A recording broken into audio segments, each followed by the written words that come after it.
Hola amigos, en este vídeo vamos a hablar sobre las emisiones de los aviones, pero antes de empezar vamos a hacer una aclaración. Por una parte tenemos los que se encargan de la modificación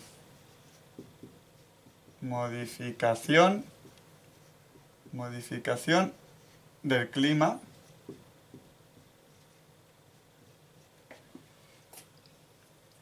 así como de también experimentación militar, por ejemplo,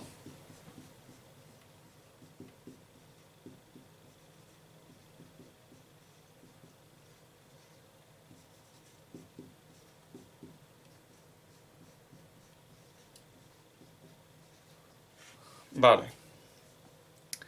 Este grupo lo vamos a dejar de banda porque es bastante controvertido y obviamente lo que son experimentos militares no lo podemos saber, es muy...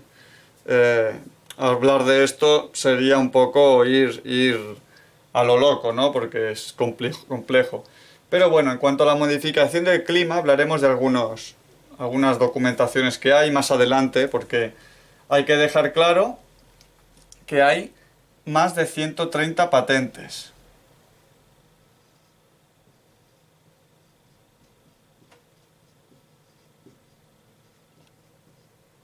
Hay más de 130 patentes. Eso no hay que olvidarse nunca de que si hay más de 130 patentes es por algo.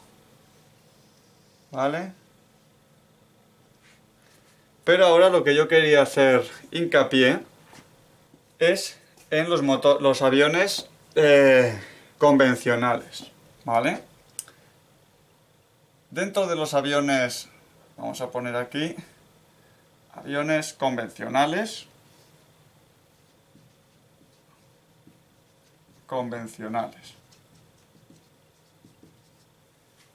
¿Vale?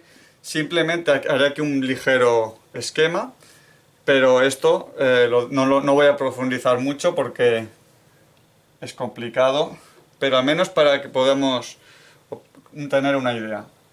Los tres tipos de motores, ahí los voy a mencionar por encima. El más antiguo es el turborreactor. El turborreactor es el más antiguo de los motores. Consiste en una entrada de aire, un compresor de aire, una cámara de combustión, una turbina de gas que mueve el compresor de aire y una tobera por donde expulsa los gases de la combustión. El aire entra comprimido en la cámara, se calienta y se expande por la combustión del combustible y entonces es expulsado a través de la turbina hacia la tobera, siendo acelerado a altas velocidades para proporcionar la propulsión. Solamente son eficientes a velocidades supersónicas, porque son muy ruidosos, y es por ello que la mayoría de los aviones modernos usan en su lugar motores turbohélice a velocidades bajas o turbofan, a velocidades altas, que consumen menos combustible y son más silenciosos. No obstante, los turborreactores todavía son muy comunes en misiles de crucero de medio alcance. Aquí os dejo una imagen para que veáis, un diagrama para que veáis cómo es el turborreactor. Luego tenemos el turbohélice.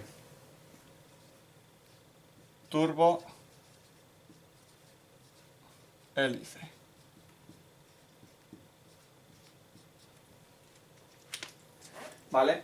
Un turbohélice es un tipo de motor de turbina a gas que mueve una hélice. Comparado con un turborreactor, los gases de escape apenas contienen energía para producir un empuje significativo. En su lugar se utilizan para mover una turbina conectada a un eje. Aproximadamente un 90% del empuje es producido por la hélice y el 10% restante por los gases de escape. El turbohélice es un punto intermedio entre el motor alternativo y el turborreactor. Sus condiciones de operación óptimas son entre 250 y 400 millas por hora y entre 18.000 y 30.000 pies. Su consumo específico de combustible mínimo se encuentra a una altitud entre 25.000 pies y la tropopausa. Generalmente necesita unos 2/3 del combustible usado por un turborreactor por pasajero. Por este motivo, se usan principalmente en pequeños y medianos aviones subsónicos, aunque algunas aeronaves más grandes como el Airbus A400M también están equipados con turbohélices. ¿Vale? Aquí os dejo un dibujo para que veáis el funcionamiento del turbohélice. ¿Vale? Vale. Ahora vamos a ir al que más se utiliza, que es el turbofan. Turbofan. ¿Vale? Este es el que más se utiliza en aviación comercial. Los motores de aviación tipo turbofan son una generación de motores de reacción que ha reemplazado a los turborreactores, a estos de aquí. También se suelen llamar turborreactores de doble flujo. Se caracterizan por disponer de un ventilador en la parte frontal del motor. El aire entrante se divide en dos caminos: flujo de aire primario y flujo secundario, flujo derivado. El flujo primario penetra el núcleo del motor y el flujo secundario se deriva a un conducto anular exterior y concéntrico con el núcleo. Los turbofan tienen varias ventajas respecto a los turborreactores. Consumen menos combustible, lo que los hace más económicos, y reducen el ruido ambiental. O sea que la ventaja de estos, que se utilicen estos, es básicamente porque consumen menos combustible que este y hacen menos ruido que este, ¿vale? Aquí os dejo un esquema también para que veáis el funcionamiento del turbofan. Bueno, esto era simplemente una explicación rápida. Os he puesto las imágenes de cada uno para que veáis cómo es. Lo que tienen en común todos estos motores es que todos funcionan con hidrocarburos.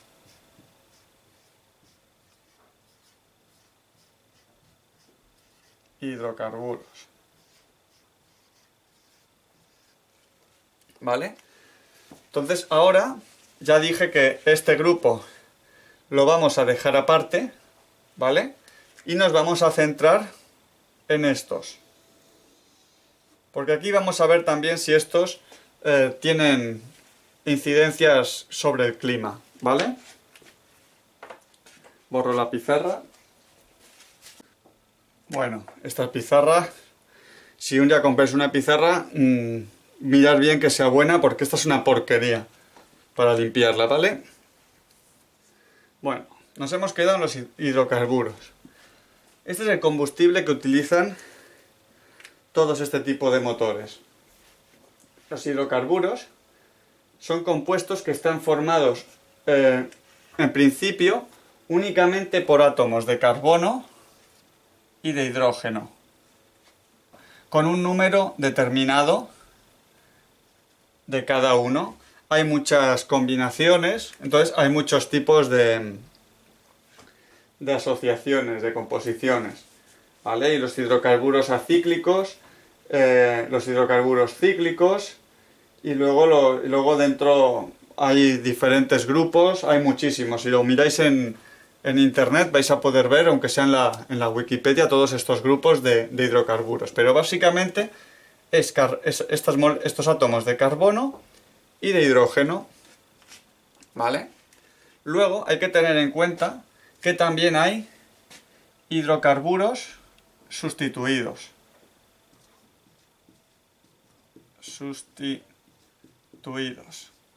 ¿Vale? Los hidrocarburos sustituidos son compuestos que tienen la misma estructura que un hidrocarburo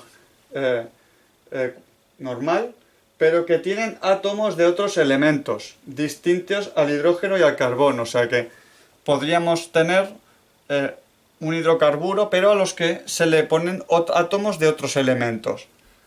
Por ejemplo, los compuestos halogenados contienen átomos de halógenos, ¿vale? Que se utilizan para refrigerantes, pesticidas, disolventes y para hacer algunos tipos de plásticos.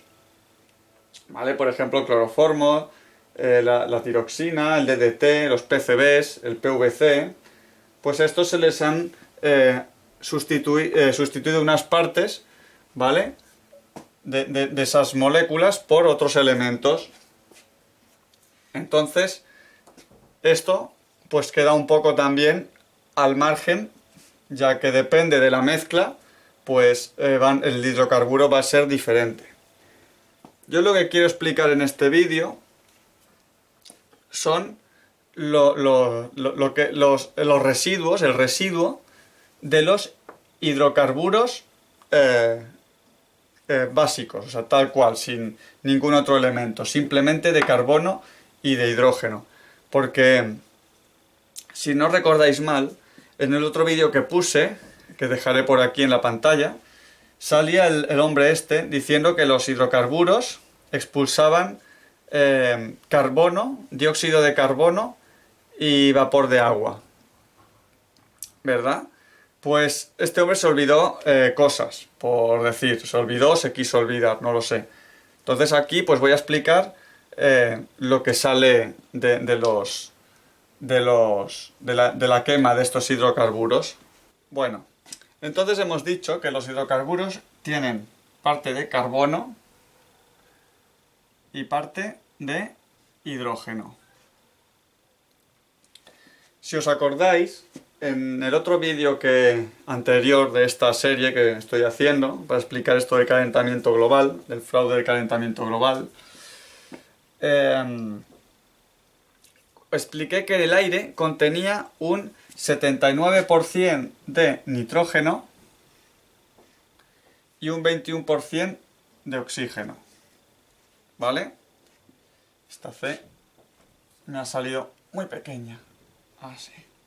Vale.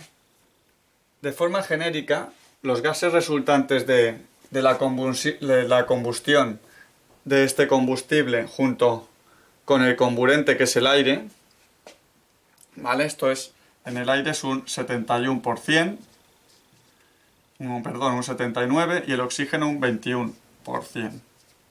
¿Vale? Como dije en el vídeo anterior, que os dejaré por aquí el enlace, si me acuerdo, ¿vale? Pues cuando cuando se une el carbono con el oxígeno, lo que resulta es el monóxido de carbono. Monóxido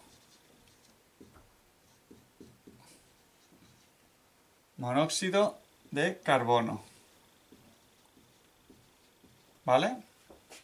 El monóxido de carbono se produce sobre todo cuando la combustión es incompleta, ya que no entra suficiente oxígeno y entonces sale un átomo de carbono con un átomo de oxígeno. Es un gas incoloro, inodoro, explosivo y muy tóxico. Bloquea el transporte de oxígeno por parte de los glóbulos rojos.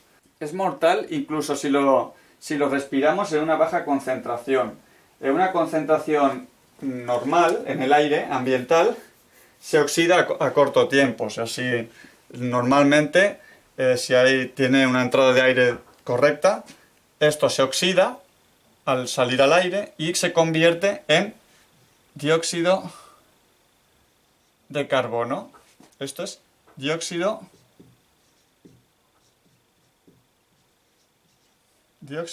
de carbono, que es un gas que no produce ningún daño, ¿vale? No es perjudicial. Ya lo seguiremos explicando, ya que no es un gas tóxico y no tiene ningún riesgo para el sistema. Por otro lado, el hidrógeno se une al oxígeno y genera el conocido vapor de agua, que es agua en estado de vapor, que básicamente se produce por la humedad que viene en el aire. ¿Vale? La humedad que es el aire al ser aspirado por el motor, de la misma humedad que tiene este aire, pues expulsa este vapor de agua, que es un gas, como ya sabéis, que es invisible, no lo podéis ver. En días muy fríos se puede ver de color blanco. Por ejemplo, imaginad que cogéis el coche en invierno a las 6 de la mañana, cuando hace mucho frío, y encendéis el coche, pues hay una parte del tubo de escape que se ve blanco. Eso blanco que veis es el vapor de agua, la parte de vapor de agua, ¿eh? No es que el coche solo expulse vapor de agua, sino que expulsa muchas más cosas. Al igual que los aviones, ¿vale? El nitrógeno también es expulsado directamente. El que entra por el aire es expulsado directamente por el escape. Y del nitrógeno es un gas no combustible, incoloro e inodoro. Se trata de un componente esencial del aire que respiramos y alimenta el proceso de la combustión conjuntamente con el aire de admisión. La mayor parte del nitrógeno vuelve a salir puro en los gases de escape, pero solo una pequeña parte del nitrógeno se combina con el oxígeno. Y entonces salen óxidos nítricos. Que esto sí es problemático. El nitrógeno, si sale tal cual, no hay ningún problema. Los óxidos de nitrógeno se producen al existir una alta presión, alta temperatura y exceso de oxígeno durante la combustión en el motor. El monóxido de nitrógeno es un gas incoloro, inodoro e insípido. Al combinarse con el oxígeno del aire es transformado en dióxido de nitrógeno. ¿Vale? Cuando se combina con el aire sucede como aquí. Dióxido de nitrógeno. De color pardo, rojizo y de olor muy penetrante. Provoca una fuerte irritación de los órganos respiratorios. Las medidas destinadas a reducir el consumo de combustible suelen conducir ligeramente a un ascenso de las concentraciones de óxidos nítricos en los gases de escape, porque una combustión más eficaz produce temperaturas más altas. Estas altas temperaturas generan a su vez una mayor emisión de óxidos nítricos. O sea, que si queremos que la combustión del motor sea más eficiente, va a haber una mayor temperatura. Al haber mayor temperatura, se va a generar más óxidos nítricos. Y ya habéis visto esto es tóxico y esto también es tóxico. ¿Vale? De momento, ni esto, ni el dióxido de carbono, ni el vapor de agua, ni el nitrógeno son tóxicos. Por descontado que el oxígeno, la parte de oxígeno que sale, tampoco es tóxica. ¿Vale? Pero el monóxido de carbono no es problema porque enseguida se convierte en dióxido de carbono, o sea que tampoco es muy importante. Pero el que es más importante son, bueno, quitaré el 2, porque el 2 es dióxido, y pongo una X, que quiere decir otros óxidos nítricos. Puede haber más átomos de oxígeno, ¿vale? Pero en principio son átomos de oxígeno con nitrógeno, óxidos nítricos. Óxidos nítricos.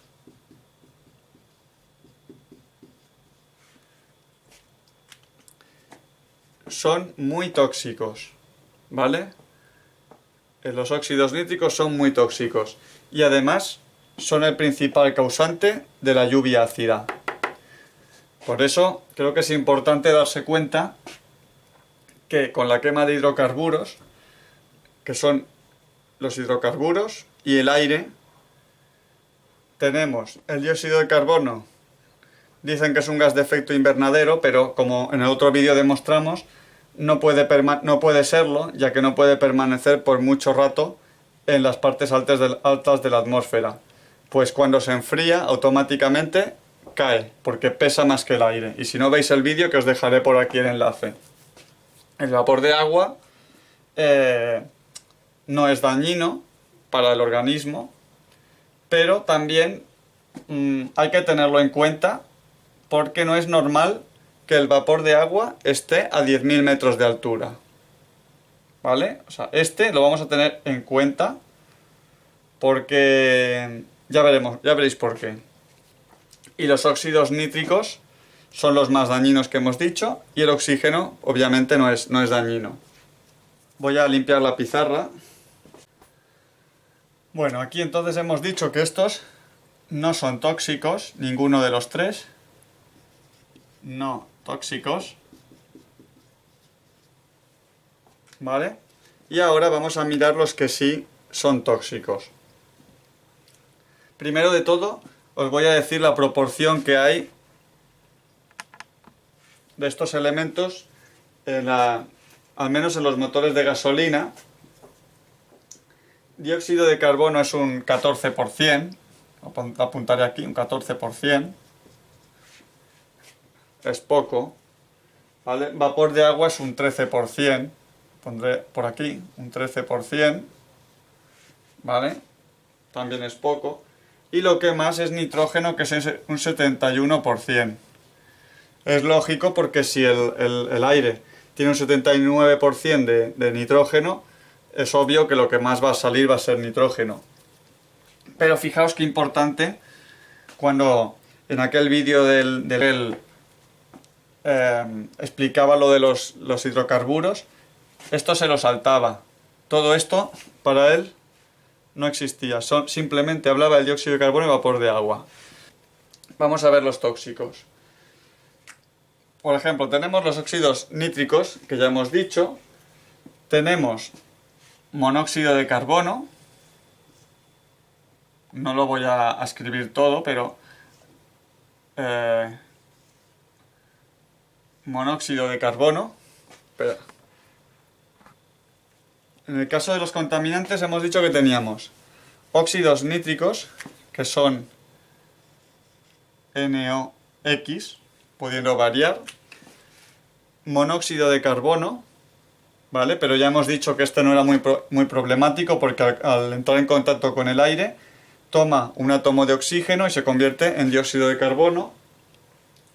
Y restos de hidrocarburo, ¿vale? ¿Qué quiere decir con restos de hidrocarburo? Pues durante el proceso de combustión hay parte del combustible, del hidrocarburo, del carburante, que no se quema bien. Y entonces pequeñas partículas del hidrocarburo son expulsadas por el escape. Los restos de hidrocarburo que son expulsados pueden afectar de diversas formas al organismo. Algunos pueden irritar los órganos sensoriales, mientras que otros son cancerígenos directamente, ¿vale? O sea que todo esto sale con la combustión de hidrocarburos. Es más, también salen partículas de hollín. O sea, los gases tóxicos en realidad es un porcentaje muy pequeño. El porcentaje puede variar entre un 1, un 2%, o incluso menos, según el tipo de motor, según el tipo de vehículo, porque esto tanto sirve para automóviles como para aviones. ¿Vale? Aparte de los óxidos nítricos, monóxido de carbono y los restos de hidrocarburos, también hay partículas de hollín, ¿vale? Que son pequeñas partículas sólidas que salen expulsadas, que durante la combustión pues no se destruyen, sino que salen expulsadas por el escape. Por ejemplo, si miramos en el tema en los coches, cuando se utilizan los vehículos de diésel, hay más gases expulsados. Realmente, en el diésel, respecto a la gasolina, por ejemplo, es menos cantidad de gases tóxicos, pero dentro de esa pequeña cantidad hay nuevos elementos que aparecen. Por ejemplo, aparece uno, que es voy a ponerlo aquí, bueno, lo estoy numerando, pero no haría falta porque puede variar esto, pero el dióxido de azufre. Este es importante porque en los proyectos, algún proyecto que he visto de geoingeniería, lo que proponen es precisamente rociar la estratosfera con dióxido de azufre, ¿vale? O sea que acordaos de este y acordaos de este. ¿vale? Los óxidos nítricos y el dióxido de azufre. Estos son importantes que os acordéis porque los mientologos que nos quieren divulgar cosas, esto no nos lo explican, esto se lo saltan. Y básicamente, creo que no me dejo nada, básicamente esto es lo que expulsan la quema de hidrocarburos, ¿vale? Estos serían los tóxicos.